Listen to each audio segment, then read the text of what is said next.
IT에는 이야기를 간단쉽게 전달해드리는 시간, 이인복의 IT 트렌드를 읽다 일상 IT입니다. 안녕하세요. IT 이슈 전해드리는 시간입니다. 자, 오늘 아침 소식부터 바로 들어가도록 하죠. AI에 대한 이야기가 뜨거운 가운데 AI가 만든 작품에 대해서 저작권을 인정받을 수 있느냐 없느냐, 이거 이야기도 올해 내내 이슈가 될 거라고 제가 이야기 들었던 적 있었죠. 이거에 대해 첫 번째 저작권 인정되는 이야기들이 좀 나왔습니다. 바로 보도록 할게요. 우리나라 아니고 미국의 사례이기는 한데, 미국에서 먼저 얘기가 나오면은 다른 나라에도 슉 이슈가 될 수는 있겠죠. 미국의 저작권청이 있습니다. USCO라고 이야기를 하는데, USCO 검색하시면 바로 볼 수 있거든요. 여기서 AI에 대한 저작권 논쟁 그리고 이슈가 좀 나왔었던 것들이에요. 몇 가지 노출된 내용들을 바탕으로 해서 제가 나름대로 정리를 한 걸 이야기를 드리게 되면, 자, 첫 번째는 인공지능이 생성한 결과물도 기존의 저작권, 아마 이거는 저작물 얘기하는 것들은 사람이 만든 저작물을 이야기하는 것 같아요. 이것하고 동등하게 저작권 심사를 받을 수 있기는 한데, 핵심 요소는 창의성이다 라는 얘기가 나옵니다. 아니, 그러면 그 전에 미드저니 작품 같은 경우에는 작성자로 등록할 수 있는 건가? 라는 생각을 할 수 있을 텐데, 그거는 아니라고 하네요. 사람의 창의성이기 때문에 여기 창의성이 챗GPT나 달리나 스페이스블 디퓨전 이런 것들을 이용을 해서 자연어로 입력하죠. 이거는 그냥 이렇게 생성한 그림이나 시나 소설은 여전히 저작권 보호 대상은 못 된다고 하네요. 최대한 인간의 창의성이 보호가 돼야 되는데, 이때도 그러면 인공지능이 생성한 부분은 포함되지 않는다고 합니다. 이에 대한 다양한 사례도 나올 것 같고 여러 가지 해석도 필요하겠지만은, 우선 이렇게 생각해 볼 수 있을 것 같아요. 인공지능한테 우리가 맡겨서 예를 들어서 이런 볼펜을 만든다고 생각해 볼게요. 볼펜 그림을 그렸어요. 근데 이걸 보강을 해갖고 제가 이 볼펜에다가 날개를 답니다. 이렇게 되면 굉장히 창의적인 아이템이 될 수 있을 텐데, 여기에서도 제가 그린 그림인 이 날개에 해당하는 것들은 창의성을 인정받을 수 있지만, 인공지능이 그렸던 볼펜에 대해서는 인정받을 수 없다는 겁니다.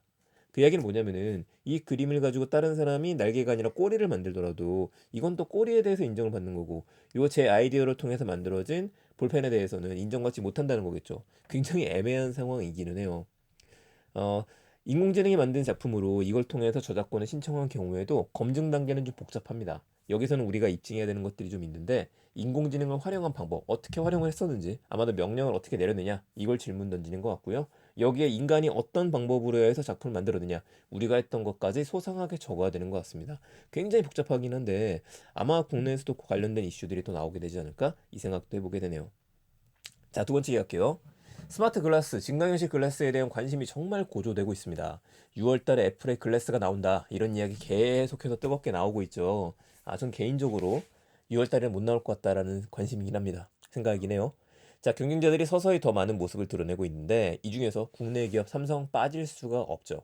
삼성 같은 경우에는 몇 년 전부터 기어 VR 사업을 열심히 하고 있었었고, 최근엔 그 사업을 정리하기도 했었습니다. 그런데 다시 갤럭시 글래스라고 하는 이름으로 2월 달에 상표권을 출원했다라고 이야기를 합니다. 그래서 뭐 특허를 출원했다 이거보다는 그냥 상표권 출원이에요.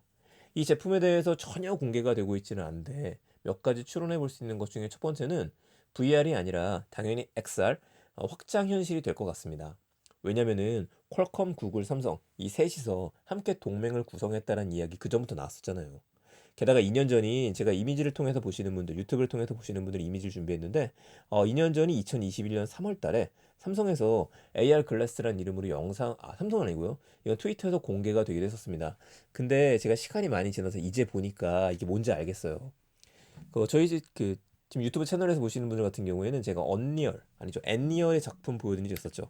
엔리얼 글라스 에어라는 거 보여드린 적이 있었는데, 이거 같은 경우에 여기 안을 보시게 되면은 이게 잔망경 형식으로 되어 있었잖아요. 요 렌즈, 요 두 가지 기억나실 겁니다. 그래서 여기 위에다가 투과되는 형식이었었는데, 요즘에 제가 이거를 사용을 하면서 예전에 올라왔었던 삼성의 이 글래스를 다시 보다 보니까, 이것도 안에다가 구현한 형태구나, 보이시죠? 이렇게 구현한 형태 얘기하는 것 같아요. 여기서는 이제 무선이 아니라 유선이 아니라 무선으로 되어져 있기는 한데, 유선으로 나오지 않을까라는 생각이 들기도 합니다. 이렇게만 나와도 사실상 크게 문제는 없어요. 이제는 디자인이 얼마나 예쁘게 나오느냐, 이 방법이기는 한데, 근데 다시 보니까 되게 똑같네. 그쵸? 되게 똑같은데 그 생각도 듭니다. 자, 어쨌든 영상이 공개가 되었다라는 거 기억해 주셨으면 좋겠고요. 계속 지켜보도록 하죠. 2030년 부산 세계 장애인 대회, 여기 메타버스가 연동이 된다고 합니다. 8월 7일부터 8월 11일까지 해운대 백스코에서 열리는 장애인 대회가 있어요. 백스코엔 저도 강의 때문에 몇 번 가긴 했었는데, 이번 행사에 메타버스가 적용된다고 합니다. 저래서 또 메타버스 하면 또 우리가 관심 있게 봐야죠. 여기서 개인들의 아바타를 생성을 해서 포럼에 참석을 하거나 예술 작품도 볼 수 있고 다른 참여자들하고 편안하게 소통도 할 수 있을 거라고 이야기를 해요. 제가 궁금해서 조금 더 관련된 내용들을 찾아봤는데 사업 수행 기관이 에코마이스라고 이야기를 하더라고요. 그래서 큰 프로젝트 같은 경우에는 나라 장터를 통해서 띄우다 보니까 제 나라 장터에 들어가서 에코마이스느냐 이번 백스코 프로젝트를 검색해 봤는데 그건 찾을 수 없었습니다. 아무래도 다른 쪽 사업에 껴서 진행하는 게 아닌가라는 생각이 들기도 하고요. 도대체 어떤 식으로 구현이 되는 건지 이것도 궁금했었거든요. 지금 3월 달이 얼마 안 남았으니까요. 새로 만드는 건가 싶었었는데 아마도 추측입니다. 에코마이스에서 이미 만든 플랫폼 중에 오뜨리움이라는 마이스 플랫폼이 있어요. 여기를 통해서 이제 이것저것 공개했던 것들이 있거든요. 이제 여기도 이제 구독자가 많지 않은데 제 영상을 봐보니까 5분짜리의 영상에 꽤 상세하게 소개가 돼 있습니다. 회원가입하고 들어가고 난 다음에 뭐 관심 문여 놓고 자신의 아바타를 꾸며서 들어가는 건데 뭐 예쁜 형태의 아바타는 아닌 것 같아요.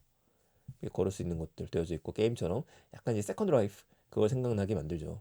여기서 이제 둘이 대화할 수 있는 형태인데 아마 요것도 이번에 장애인 대회에 적용이 될 것 같습니다. 만나고 싶은 사람이 있으면 둘이서 회의실을 잡아서 만나서 이야기를 해라. 이거이고 이제 여기다가 자동 번역이 들어갈 수 있다라고 이야기를 하던데 그것까지 들어가는 것들을 우리가 보게 될지는 좀 지켜봐야 될 것 같아요. 자, 어쨌든 잘 되기를 기원해 보겠습니다. 자, 오늘 이야기 여기서 마무리 짓겠습니다. 저작권 인증에 대한 이야기, 삼성 갤럭시 글래스 상표권 출원, 부산 장애인 대회 이야기 조금 더 들어온 대로 소식 전해드리도록 할게요.